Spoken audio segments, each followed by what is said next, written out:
Hello students, good morning to all. Come to the page number 152. Today we will discuss and the Swadeshi movement. Okay. In the previous video मैंने आप लोगों का chapter number 9 start किया था जिसमें मैंने आपको पार्टीशन ऑफ बंगाल बताया. ओके वो पार्टीशन ऑफ बंगाल के बाद लोगों के अंदर जो अग्रेशन आ गया था तो उसके बाद से लीडर्स ने क्या स्टार्ट कर दिया, स्वदेशी मूवमेंट. स्वदेशी मूवमेंट मतलब स्वदेशी वर्ड से ही समझ में आ रहा है कि स्वराज, स्वदेश. दैट मीन्स जैसे पार्टीशन ऑफ बंगाल में उन्होंने कहा था कि हम अब बॉयकॉट करेंगे ब्रिटिश गुड्स को, ठीक है, उनके प्रोडक्ट्स को बॉयकॉट करेंगे, तो अब हमें खुद के प्रोडक्ट्स को यूज़ करना पड़ेगा, खुद का स्वराज चाहिए, खुद के सारी एजुकेशन, अपने सारे जो भी प्रोडक्ट्स हैं हम खुद के यूज़ करेंगे, ब्रिटिश के बनाए हुए प्रोडक्ट्स नहीं यूज़ करेंगे. ओके, सो स्वदेशी मूवमेंट में हम पढ़ेंगे नेशनलिस्टिक लीडर्स हैव द.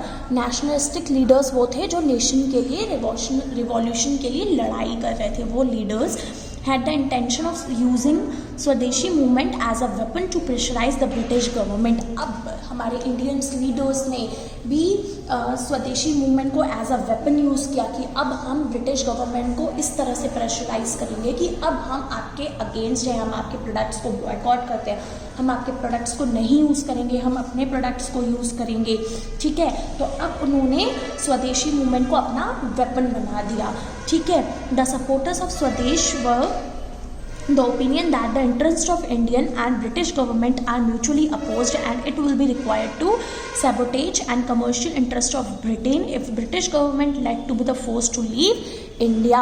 ठीक है, अब इनका इंटेंशंस क्या था और जो सपोर्टर्स थे स्वदेशी मूवमेंट के, उनका ओपिनियन और उनका जो मानना था, इंटरेस्ट था, वो ये था कि हम अब इंडिया के साथ है, हम ब्रिटिश गवर्नमेंट को इस तरह से अपोज करेंगे, इस तरह से उन्हें परेशान करेंगे, उनके जो भी कमर्शियल चीज़ें हैं उनको हम नहीं लेंगे ताकि वो एक बार परेशान होकर हमारी इंडिया को छोड़ के चले जाएं.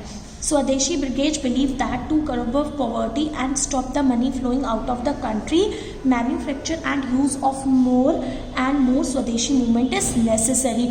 ठीक है, और इन्होंने क्या किया कि जिस तरह से इन्होंने हमारी इंडस्ट्रीज़ बंद करवाई है, इन्होंने हमारा मैन्युफैक्चर बंद करवाया है, अब हम इनका प्रोडक्ट्स को बॉयकॉट करके हम अपने प्रोडक्ट्स को बनाएंगे और हम अपने स्वदेशी चीज़ों को यूज़ करेंगे. In order to execute their plan nationalists started collecting capital to open up new industries. अब इसको फॉलो करने, ये तो उन्होंने एक कन्वेंशन बैठा के डिसाइड कर लिया, ठीक है, लेकिन अब इस चीज़ को एग्जीक्यूट करने के लिए, इस प्लान को स्टार्ट करने के लिए उनको कैपिटल चाहिए था. उन्होंने कैपिटल सेट करना स्टार्ट कर दिया, कलेक्ट करना स्टार्ट कर दिया, so they can open the industries जैसे सोप, क्लोथ, मैच स्टिक्स, इन सब छोटी छोटी इंडस्ट्रीज से ये लोग स्टार्ट करें और ये लोग अपनी खुद की इंडस्ट्रीज़ को ओपन करें. तो उनके लिए तो कैपिटल चाहिए, तो they started collecting capital. Also to open national banks, और इन्होंने खुद के बैंक्स वगैरह ओपन करने के लिए भी एक प्लान रखा. ग्रेजुअली देयर वाज स्वदेशी स्कूल स्टैब्लिश एंड स्वदेशी become a symbol of patriotism. और इसी के मूवमेंट के चलने के साथ साथ एक स्वदेशी स्कूल्स वगैरह और स्वदेशी बैंक्स वगैरह स्टैब्लिश किए गए. ठीक है, स्वदेशी गुड्स एग्जीबिशन वॉज ऑर्गेनाइज. उसके बाद स्वदेशी गुड्स का एक एग्जीबिशन ऑर्गेनाइज किया गया 1905 में ड्यूरिंग द कांग्रेस कन्वेंशन, जब सभा वगैरह बैठाई गई. अब जो ये इस्टेब्लिशमेंट हुआ, पहला इस्टेब्लिशमेंट हुआ बनारस में, Hindu university was investigated in the same convention. ठीक है, अब जो बनारस की हिंदू यूनिवर्सिटी थी उन्होंने भी इस कन्वेंशन में पार्टिसिपेट किया. It stress the use of Devanagari script, और इन्होंने क्या बोला कि अब हमें देवनागरी स्क्रिप्ट को भी चलाना चाहिए. In the Banaras convention of 1905 Gopal Krishna Gokhale supported the स्वदेशी मूवमेंट. और जब ये कन्वेंशन बैठाई गई, बनारस में एक सभा बैठाई गई, उस सभा में गोपाल कृष्ण गोखले जी ने भी स्वदेशी मूवमेंट को सपोर्ट किया. In 1905 for the first time the Congress convention in Banaras started with the song Vande Mataram, और पहली बार जो बनारस में मीटिंग बैठाई गई थी वो मीटिंग स्टार्ट हुई थी वंदे मातरम को गा करके, जिसमें पूरी कंट्री के लोग गैदर्ड हुए थे, पूरी इंटायर कंट्री का मोमेंटम गैदर होकर के वंदे मातरम की चैंटिंग कर रहा था। स्वदेशी movement become very popular and furnished in Rawalpindi, Kandara and Haridwar. ये स्वदेशी मूवमेंट बहुत ज़्यादा पॉपुलर हुआ और ये बहुत ज़्यादा फेमस हुआ। रावलपिंडी, कंडारा एंड हरिद्वार ऐसे ऐसे शहरों में जाकर के ये इसके बारे में बातें होने लगी।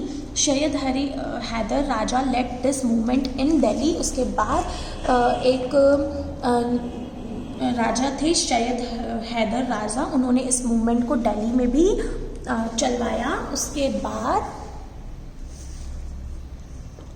Chidambaram Pillai gave direction to this Mumbai in Chennai. उसके बाद इस मूवमेंट को चेन्नई में भी आगे बढ़ाया गया।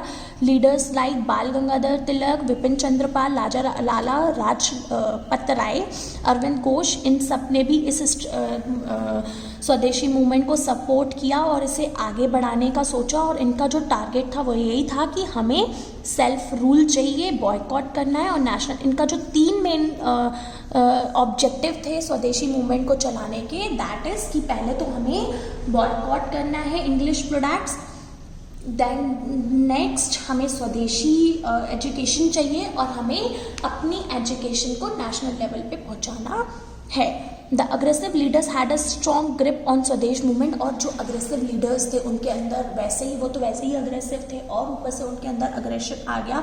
और अब वो क्या चाहते थे, उन्होंने इस स्वदेशी मूवमेंट को एक स्ट्रॉन्ग ग्रिप प्रोवाइड कर दी थी। They become forward with the new ideas. वो और न्यू आइडियाज़ को ला रहे थे, प्लान्स और थिंकिंग अपनी सामने रख रहे थे और इंडिया के लोगों को आगे बढ़ा रहे थे। उनका सिर्फ एक ही, अब उन लोगों का सिर्फ एक ही मोटिव हो गया था, दैट इज़ स्वराज। उनको अपना स्वराज चाहिए, ठीक है। उन लोगों ने प्रोटेस्ट करने के लिए सिर्फ बॉयकॉट ही नहीं किया ब्रिटिश क्लोथ्स को, बल्कि उन्होंने गवर्नमेंट स्कूल्स शट करवा दिए। उनके जो कोर्ट्स थे, उनके जो गवर्नमेंट जॉब थी वो सब छोड़ दी।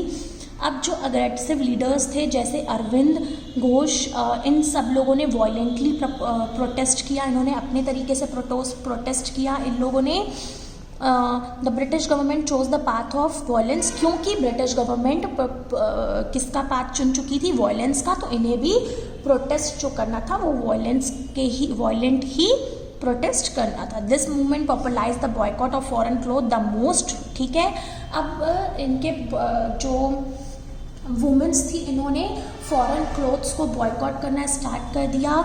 जो वुमेंस थी उन्होंने इनके बैंगल्स, यूटेंसिल्स सब कुछ लेने के लिए मना कर दिया, ठीक है। Even the temple priest refuse to offer the sweets of the god. Even जो टेम्पल में वो पंडित जी वगैरह रहते हैं, उन्होंने इनके जो मिठाइयाँ वगैरह हैं वो भगवान पे चढ़ाने के लिए मना कर दी। इनकी बनाई हुई मिठाइयों की जो शुगर होती है, फॉरेन कंट्रीज़ की जो शुगर होती है उसको यूज़ करने के लिए तक मना कर दिया।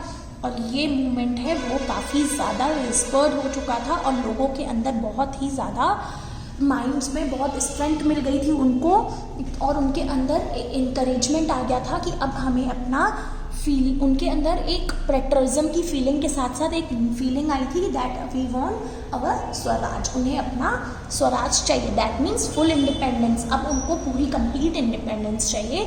अब वो ये नहीं चाहते थे कि हमें हमारे डिमांड्स फुलफिल हों, हमें रहने दिया जाए जिन्हें। अब उनको ये था कि हमें ब्रिटिशर्स को रूल करने से रोकना है, हमें ब्रिटिशर्स को अपनी कंट्री से वापस भेजना है, ओके।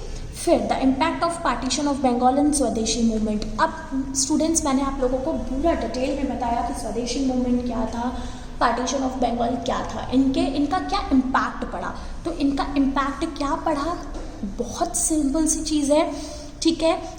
इस पूरे स्ट्रगल का और इस बंगाल के पार्टीशन का और स्वदेशी मूवमेंट के सक्सेस होने का इम्पैक्ट ये पड़ा कि लोगों के अंदर यूनिटी की फीलिंग वापस से डेवलप्ड हो गई, ठीक है। लोग एक दूसरे की रिस्पेक्ट करने लगे, स्वदेशी गुड्स की रिस्पेक्ट करने लगे, उन्होंने बॉयकॉट कर दिया, ब्रिटिश गुड्स को, ठीक है, उनके अंदर सेल्फ रिलायंस की फीलिंग डेवलप हो गई थी पार्टीशन ऑफ बंगाल के बाद। अब वो लोग क्या चाहते थे कि अब हमें सेल्फ रूल चाहिए, हमें स्वराज चाहिए, है ना। उनके अंदर सेल्फ कॉन्फिडेंस आ गया था। There were major changes in the field of education, educations में फील्ड में काफ़ी सारा चेंज आया था। Okay, Bengal national college was establish for Gurudev by Gurudev Rabindranath Tagore. Rabindranath Tagore के थ्रू एक बंगाल में नेशनल कॉलेज इस्टेब्लिश किया गया, है ना।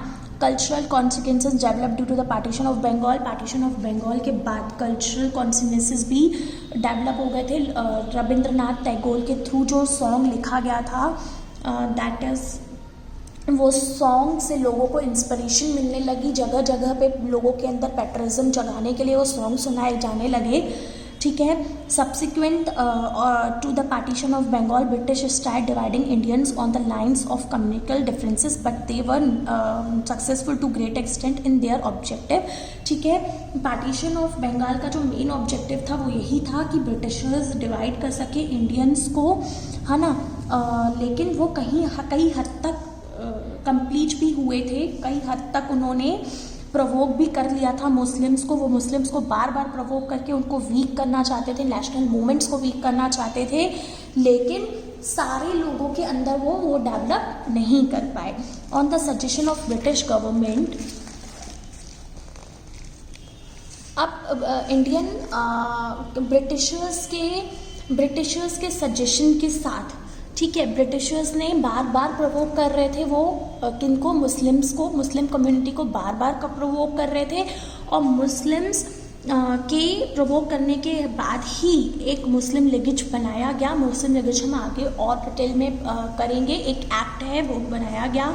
The Nawab of Dhaka Salimullah protested against swadeshi movement. उसके बाद कुछ लोग ब्रिटिशर्स का साथ देने लगे और जो नवाब थे ढाका के, सलीमुल्लाह प्रोटेस्ट करने लगे स्वदेशी मूवमेंट के अगेंस्ट, क्योंकि उनको ब्रिटिशर्स ने ये सजेशन दिया था कि आप अपना एक अलग से कम्युनिटी बनाओ, मुस्लिम कम्युनिटी, क्योंकि वो तो यही चाहते थे और वो सक्सेसफुल हो गए। वो यही चाहते थे कि हिंदू मुस्लिम यूनिटी तोड़ दें और उनके बीच में सेपरेशन आ जाए, वो लोग आपस में लड़ें, और वो इस चीज़ में सक्सेसफुल भी हो गए।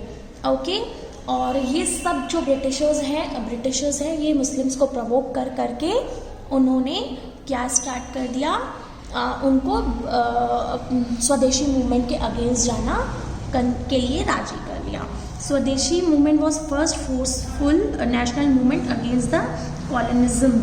बहुत इंपॉर्टेंट है, जो स्वदेशी मूवमेंट था वो सबसे फर्स्ट फोर्सफुल नेशनल मूवमेंट था, पहला नेशनल मूवमेंट चलाया गया था कॉलोनिज्म के अगेंस्ट। कॉलोनिज्म मतलब ब्रिटिश रूल के against. Okay student, so next we will continue in next video. Thank you.